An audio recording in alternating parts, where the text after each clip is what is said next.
Hey, welcome back, guys. I got a quick video for you. Just want to show you how you install an oil filter sandwich and kind of what it does for those who haven't seen this. Glow shift is probably one of the most common ones you'll see out there. You're not going to find these probably at your local speed shop. You're going to have to order it online. But what this does, like in the case of you have multiple gauges, say oil temp, oil pressure, or if you, in the case of a turbo application, you can actually feed your turbo through these. So I'm installing a Vortex supercharger. As a result, I lose my oil port so that if I want to use an aftermarket gauge.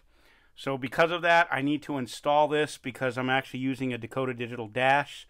So this gives you actually 4 ports. They're 1/8 size ports. So they're plenty big. I actually have 2 plugs and I have one that have a little nipple in here that I just have capped off. So anyways, I'm going to show you how to install this. Pretty quick, pretty simple. Okay, there's only a couple pieces to it. There's actually a rubber gasket. You just want to make sure that this is up against the block. And then the bung for the, actually from the stock bung, this is actually going to attach through this, and we'll go ahead and tighten this down. I'm using an 1/16" socket to tighten this guy down. Just say the only thing you got to really think about is the orientation.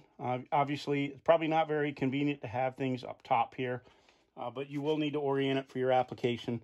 Glow shift doesn't actually give a spec for doing this, for torquing this down.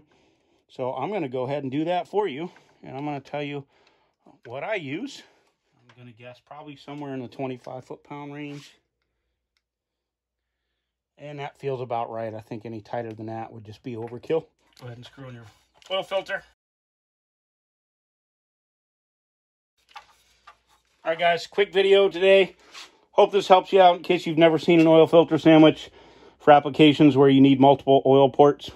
Thanks for watching. I'll catch you in the next one.